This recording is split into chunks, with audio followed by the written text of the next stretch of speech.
छात्रों नमस्कार, स्वागत है आपका इस YouTube चैनल में। आज हम आपके लिए लाए हैं क्लास 11 आरोह हिंदी का पाठ नंबर 1 नमक का दारोगा। आप नमक का दारोगा पार्ट नंबर 3 यानी कि भाग 3 देख रहे हैं। अगर आपने 1 और 2 भाग नहीं देखा है तो आप हमारे चैनल पर जाकर 1 और 2 को देख सकते हैं। तो चलिए दोस्तों, वीडियो को शुरू करते हैं।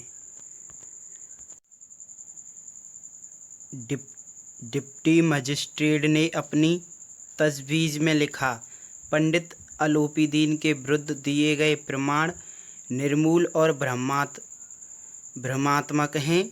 वह एक बड़े भारी आदमी हैं। यह बात कल्पना के बाहर है। उन्होंने थोड़े लाभ के लिए ऐसा दुस्साहस किया हो। यद्यपि नमक के दरोगा मुंशी बंशीधर का अधिक दोष नहीं है, लेकिन ये बड़े खेद की बात है कि उसकी उद्दंडता और विचारहीनता के कारण एक भले मानुष यानी कि एक अच्छा आदमी को कष्ट झेलना पड़ा। हम प्रसन्न हैं कि वह अपने काम में सजग और सचेत रहता है, किंतु नमक से मुकदमे की बड़ी हुई नमक हलाली ने उसके विवेक और बुद्धि को भ्रष्ट कर दिया है। भविष्य में उसे होशियार रहना चाहिए।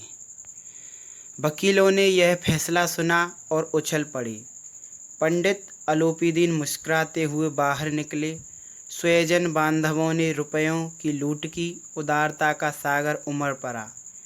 उसकी लहरों ने अदालत की नींव तक हिला दी। जब बंशीधर बाहर निकले तो चारों ओर से उनके ऊपर व्यंग्यबाणों की वर्षा होने लगी। चपरासियों ने झुक झुक कर सलाम किए, किंतु इस समय एक एक कटु वाक्य, एक एक संकेत उनकी गर्वाग्नि को प्रज्वलित कर रहा था। कदाचित इस मुकदमे में सफल होकर वह इस तरह अकड़ते हुए न चलते। आज उन्हें संसार का एक खेदजनक विचित्र अनुभव हुआ। न्याय और विद्वता, लंबी चौड़ी उपाधियाँ, बड़ी बड़ी दाढ़ियाँ और ढीले चोंगे एक भी सच्चे आदर के पात्र नहीं हैं। बंशीधर ने धन से बैर मोल लिया था। उसका मूल्य चुकाना अनिवार्य था। कठिनता से 1 सप्ताह बीता होगा कि मुअत्तली का परवाना आ पहुंचा। कार्यपरायणता का दंड मिला। बेचारा भग्न हृदय शोक और खेद से व्यथित घर को चली। बूढ़े मुंशी जी तो पहले से ही कुड़बड़ा रहे थे कि चलते चलते इस लड़के को समझाया था, लेकिन इसने एक ना सुनी। सब मनमानी करता है। हम तो कलवार और कसाई के तगादे सही बुढ़ापे में भगत बनकर बैठे और वहाँ बस वही सूखी तनख्वाह। हमने भी तो नौकरी की है और कोई ओहदेदार नहीं थे, लेकिन काम किया, दिल खोल कर किया। और आप ईमानदार बनने चले हैं। घर में चाहे अंधेरा हो, मस्जिद में दिया अवश्य जलाएंगे। खेद ऐसी समझ पर पढ़ना लिखना सब अकारत गया। इसके थोड़े ही दिनों बाद जब मुंशी बंशीधर इस दुरवस्था में घर पहुँचे और बूढ़े पिताजी ने समाचार सुना तो फिर सिर पीट लिया। बोले, जी चाहता है कि तुम्हारा और अपना सिर फोड़ लूँ। बहुत देर तक पछता कर हाथ मलते रहे। क्रोध में कुछ कठोर बातें भी कहीं, और यदि बंशीधर वहाँ से टल न जाते तो अवश्य ही यह क्रोध विकट रूप धारण करता। वृद्ध माता को भी दुख हुआ। जगन्नाथ और रामेश्वर की यात्राओं की कामनाएं मिट्टी में मिल गईं। पत्नी ने भी तो कई दिनों तक सीधे मुंह बात नहीं की। इसी प्रकार 1 सप्ताह बीत गया। संध्या का समय था। बूढ़े मुंशी जी बैठे राम नाम की माला जप रहे थे। उसी समय उनके द्वार पर सजा हुआ रथ आकर रुका। हरे और गुलाबी पर्दे, पछिए यानी कि पश्चिमी बैलों की जोड़ी, उनकी गर्दनों में नीले धागे, सींगें पीतल से जड़ी हुई, कई नौकर लाठियां कंधों पर रखे साथ थे। मुंशी जी अगवानी को दौड़े। देखा तो पंडित आलोपीदीन हैं। झुककर दंडवत किया। लल्लो चप्पो की बातें करने लगे। हमारा भाग्य उदय हुआ है जो आपके चरण इस द्वार पर आए। आप हमारे पूज्य देवता हैं, आपको कौन सा मुंह दिखावें। मुंह में तो कालिक लगी हुई है, किंतु क्या करें, लड़का अभागा कपूत है, नहीं तो आपसे क्यों मुंह छिपाना पड़ता। ईश्वर निसंतान चाहे रखे, पर ऐसी संतान ना दे। अलोपीदीन ने कहा, नहीं भाई साहब, ऐसा न कीजिए। मुंशी जी ने चकित होकर कहा, ऐसी संतान को और क्या कहूँ। अलोपीदीन ने वात्सल्यपूर्ण स्वर में कहा, कुल तिलक और पुरुषों की कीर्ति उज्जवल करने वाले संसार में ऐसे कितने धर्मपरायण मनुष्य हैं जो धर्म पर अपना सब कुछ अर्पण कर सकते हैं। पंडित अलोपीदीन ने बंसीधर से कहा, दरोगा जी, इसे खुशामद ना समझिए। खुशामद करने के लिए मुझे इतना कष्ट उठाने की जरूरत ना थी। उस रात को आपने अपने अधिकार बल से मुझे अपनी हिरासत में लिया था, किंतु आज मैं स्वेच्छा यानी अपनी इच्छा से आपकी हिरासत में हूँ। मैंने हजारों रईस और अमीर देखे, हजारों उच्च पदाधिकारियों यानी कि बड़े पदों पर जो आसीन थे से काम पड़ा, किंतु मुझे परास्त किया तो आपने। मैंने सबको अपना और अपने धन का गुलाम बनाकर छोड़ दिया। मुझे आज्ञा दीजिए कि आपसे कुछ विनय करूं। बंसीधर ने अलोपीदीन को आते देखा, उठकर सत्कार किया, किंतु स्वाभिमान सहित। समझ गए कि यह महाशय मुझे लज्जित करने और जलाने आए हैं। क्षमा प्रार्थना कर चेष्टा नहीं की, वरन उन्हें अपने पिता की यह ठकुर सुहाती सी बात असहाय सी प्रतीत हुई। पर पंडित जी की बातें सुनी तो मन की मैल मिट गई। पंडित जी की ओर उड़ती हुई दृष्टि से देखा, सद्भाव झलक रहा था। गर्व ने अब लज्जा के सामने सिर झुका दिया।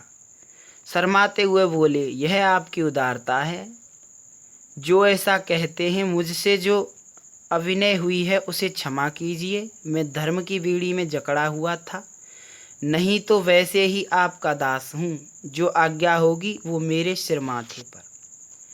अलोपीदीन ने विनीत भाव से कहा, नदी तट पर आपने मेरी प्रार्थना नहीं स्वीकार की थी, किंतु आज स्वीकार करनी पड़ेगी।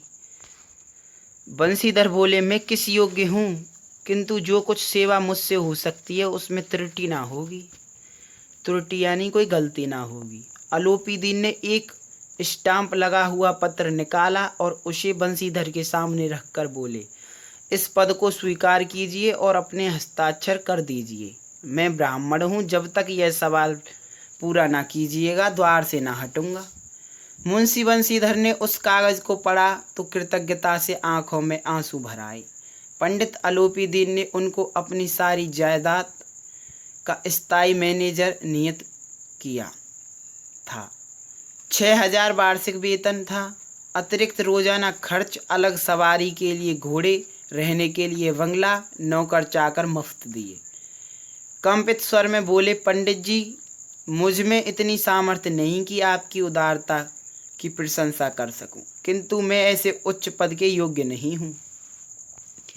अलोपीदीन हंसकर बोले, मुझे इस समय एक अयोग्य मनुष्य की ही जरूरत है।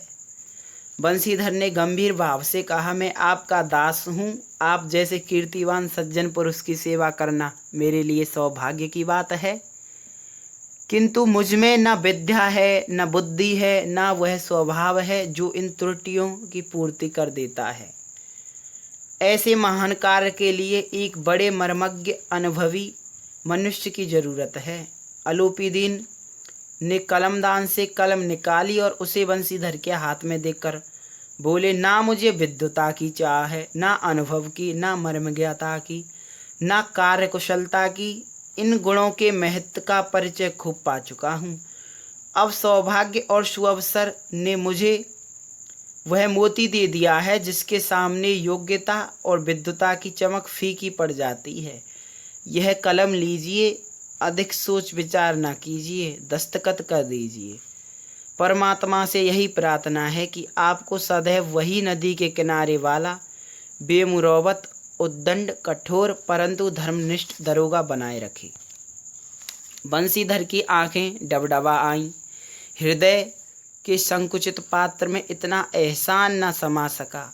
एक बार फिर पंडित जी की ओर भक्ति और श्रद्धा की दृष्टि से देखा और कांपते हुए हाथ से मैनेजरी के कागज पर हस्ताक्षर कर दिए। अलोपीदीन ने प्रफुल्लित होकर उन्हें गले लगा लिया।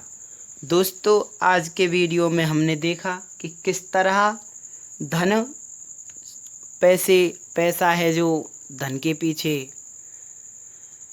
अच्छे आदमी के पीछे पड़ जाता है, उसे परास्त कर देता है, लेकिन अंत में जीत धर्म की ही होती है, सत्यता की होती है। तो दोस्तों, आपको हमारा वीडियो अच्छा लगा हो तो इसे लाइक कीजिए, इस वीडियो पर अधिक से अधिक कमेंट कीजिए और हमारे चैनल को सब्सक्राइब कर लें और बगल में आ रहे घंटी के आइकन को दबा लें ताकि अगले आने वाले वीडियो आप तक सबसे पहले पहुंच सके। धन्यवाद दोस्तों।